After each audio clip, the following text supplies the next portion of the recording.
Okay, we are going to show you a little bit of the digital workflow process, and this is an image that I converted into just a JPEG from the raw file, just to show you a little bit about what you'll be learning in the webinar. Besides all the tools, which are hidden over here, we'll be going over these, but we'll also be doing a digital workflow. We'll be using a patch tool, which is right here. It allows you to take some things out of pictures. Let's see if I blow this up a little bit. I'm just going to show you how it works. And when we get into the webinar, we'll learn a little bit more about that. We are going to talk about the clone tool and about a few others on here too as well. But right now I'm just going to show you, I'm just going to go through real fast through the digital workflow so that you can see how it works, and it'll be in the webinar that I explain it further. I have an action designed to go through all these. Of course, I stop it at each one and adjust accordingly, but I want you to take note of a few things while we're going through this. And this is on a laptop, so it's a little bit tough to show you what happens, but here's the layer palette. I'm going to make this just a little bit smaller so that you can see everything as we're doing it. And I'm going to go ahead and press my play button for the action, and I'm going to show you how to do an action, how to design that too. It's asking me if I want to check for dust spots, shadow highlight. On this image, you're not going to see a lot of difference, but if you did, you could work with shadows, take the shadows out of the reeds. And we don't want to overdo things either. A lot of times people tend to over-exaggerate, but it's not a good thing. You want to get your image as close to what you want from the beginning. Plus, there's some other things we can do to these grasses later. We're going to apply a levels layer.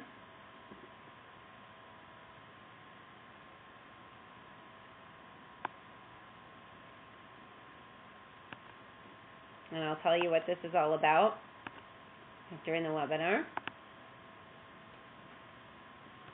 Curve. These are all adjustment layers, which means that they don't affect the original image, which is right here in the background.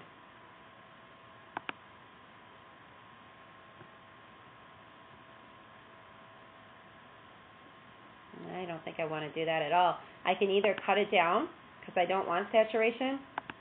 I even want to take a little out, or I can take out the eyedropper later, and you'll see that too.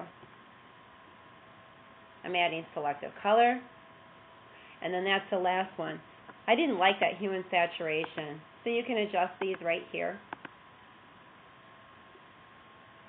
And then I'm going to flatten the image. And I'll show you how to do that too. That's our digital workflow in a nutshell, real quick. And in the webinar, I'll be explaining how all of that works. There's a few other things I'm going to do. I'm just going to show you.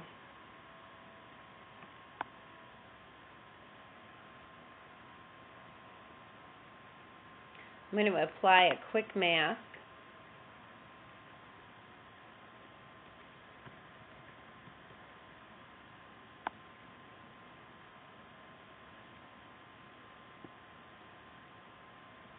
I'm going to do an inverse layer, or inverse the area, and then put this layer, this selection on its own layer. So this is what you get. And now I'm going to take this and I'm going to lighten that up a little bit. And I know I'm not telling you a whole lot of information, I'm just doing it, but I really want to show you what can be done, and it's during the course of actually having you hands-on doing it with me that you'll be able to learn a lot more. So we lighten that up just a little bit.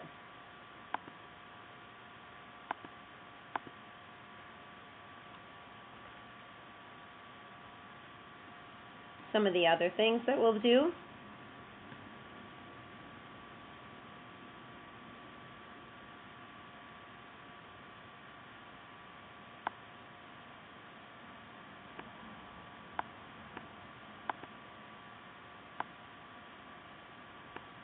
I've learned how to, I don't ever like to take things or put things in that weren't there, but I sometimes will take something out that doesn't really behoove me to have in for a fine art print. I'm in the nature of fine art print, so you can see what a difference this makes. So we won't go ahead with that right now. We won't continue. There's going to be more quick mask things that we can do.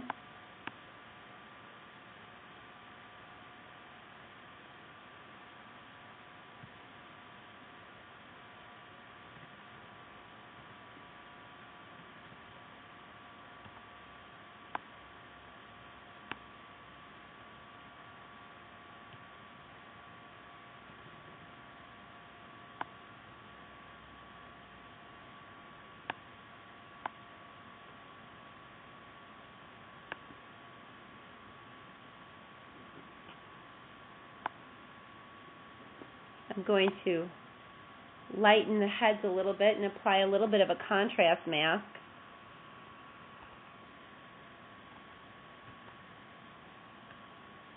Put this on its own layer. So this is what we see.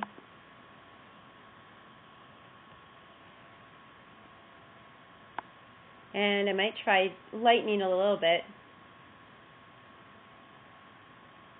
I'm going to try that first, and then I want to also see, and I might adjust this opacity too. Maybe it's a little too much. That allows me to bring it down a little bit. That looks pretty good. I can adjust it. There's where it was.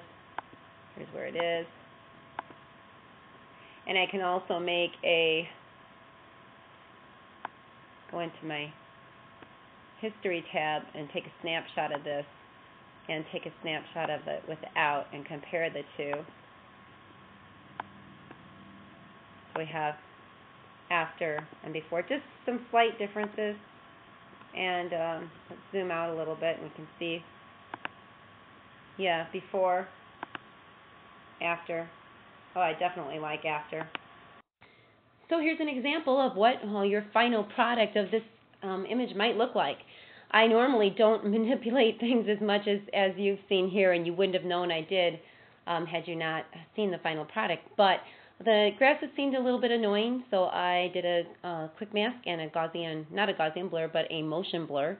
And I enhanced the reflections of the heads into the water, and then I cropped the image. So also did a quick mask to lighten the heads and the swans' bodies a little bit. Enjoy!